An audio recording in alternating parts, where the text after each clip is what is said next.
سلام، امیدوارم که خوب باشید. امروز با هم میخوایم راجع به دکترا تو فرانسه چه انواعی داره و چجوری دورش چجوریه و چجوری باید دفاع کنید حرف بزن.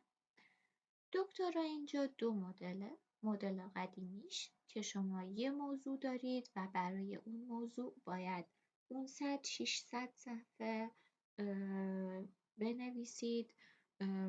هر فصلش مثل فصلهای مستر ایران میشه مقدمه، ادبیات موضوعی، روش، نتایج، بحث و اگه سیاستی چیزی هست رشته‌تون اقتصاده اون و بعدش منابع.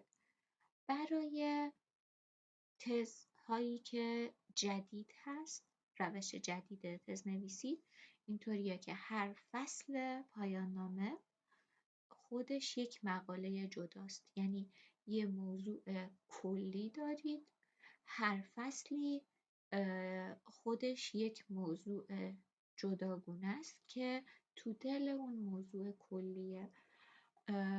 فصل هاتون باید ارتباطی داشته باشن، ولی میتونه داده هاتون تغییر کنه، کشوراتون تغییر کنه و چیزهای مختلفی. یه قسمت اولش با یه مقدمه کلی شروع میشه که اگه بسته به خودتون مینیموم 3 فصل میتونه باشه. بعضی از بچه‌ها توی 3 سال 4 یا 4 سال یا بسته به رشته‌تون، مثلا رشته حقوق حتی من دیدم که 9 سال هم طول بکشه، میتونن مینیموم 3 تا مقاله داشته باشن. هر مقاله یک فصل میشه. توی مقدمه کلی این مقالات که فصلهای مختلف هست رو به هم وصل میکنید، رابطه کلیشون رو باید بنویسید، یعنی یا از کل به جزء بیاید یا از جزء به کل و همه موضوع ها باید با هم ادغام بشه. یعنی یک مقدمه است که در برگیرنده تمام مباحثیه که شما قرارتون فصلهای بعد توضیح بدید.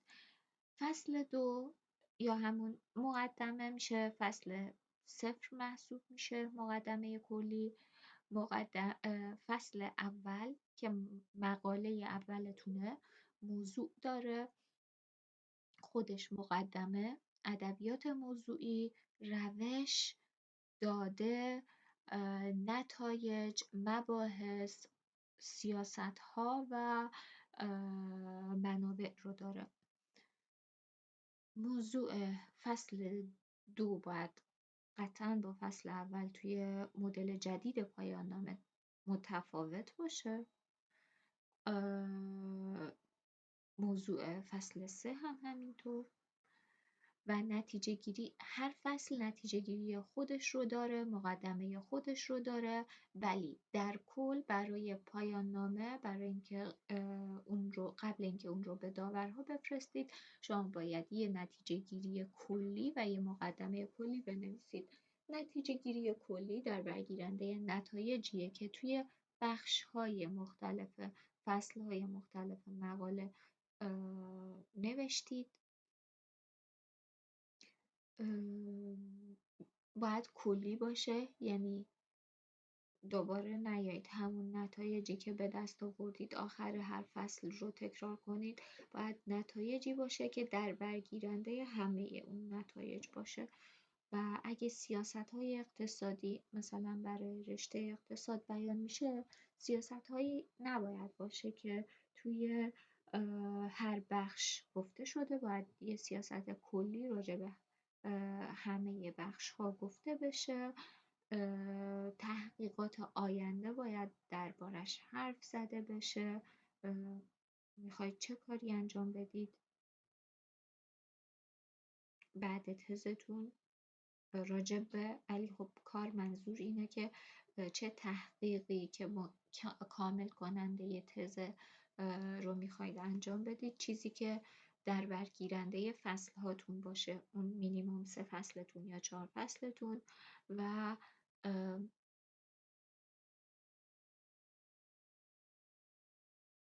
کانتریبیوشن کلیتون، یعنی نوآوری کلیتون رو باید بنویسید. نوآوری کلی رو باید توی مقدمه هم بنویسید، یعنی نوآوری هر فصل رو می نویسید و نوآوری کل مقاله رو باید بنویسید و توی مقدمه چکیده هر فصل رو هم میارید.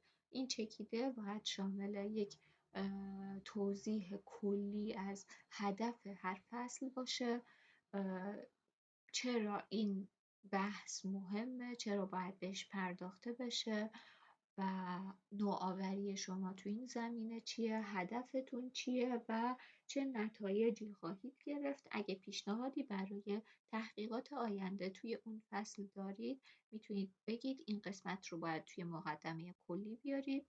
توی قسمت وقتی که فصل ها شروع میشه، توی هر فصل برای هر فصل مقدمه نمیاریم مثل مقاله، ولی هر چیز دیگه ای که آورده میشه توی مقاله به جز مقدمه باید به عنوان فصل آورده بشه، توی فصل ها آورده بشه. و بعدش یک نکته دیگه و در نهایت بعد اینکه هر فصل تموم شد منابع رو نمیاریم، منابع رو آخر سر باید بیاریم، ولی برای هر فصل شما باید پیوست اون فصل رو هم اضافه کنید. محدودیت صفحه نداره، پس نگران نباشید مثل بعضی از مجلات که مثلا میگن شما حتما باید تعداد مشخصی لغت داشته باشید. اینطوری نیست، میتونید هر چقدر خواستید پیوست داشته باشید و توضیحات کامل کننده هر فصل رو بعد هر فصل اضافه کنید. و در نهایت بعد منابع نهایی شما باید بعد نتایج کلی باید منابع کل فصل ها و اگه از به مقاله رفرنس داده شده توی نتایج نهایی یا مقدمه کلی باید اونا رو هم توی آخر پایان نامه بیارید. خب طبیعتاً اگه زبان پایان نامه انگلیسیه باید خلاصه‌ای فرانسوی حداقل 3 صفحه آخر تزتون آورده بشه. اگه پایان نامه فرانسویه اون 3 صفحه باید انگلیسی باشه. معمولاً یک راه دیگه هم میشه برای انجامش، اینه که میان مقدمه کلی رو ترجمه میکنن به فرانسه و اون رو آخر پایان نامه قبل از منابع میارن. این نحوه نوشتن پایان نامه در روش جدیده. روش قبلی رو هم قطعا خودتون مستر رو یا ایران گذروندید یا اینجا مستر کارآموزی داره، شاید یه گزارش کار تحویل داده باشید. اگه مستر رو ایران گذروندید میدونید که مقدمه باید آورده بشه. ادبیات موضوعی که توی رشته اقتصاد به 2 قسمت ادبیات تئوری و تجربی تقسیم میشه، آورده میشه این دوتا.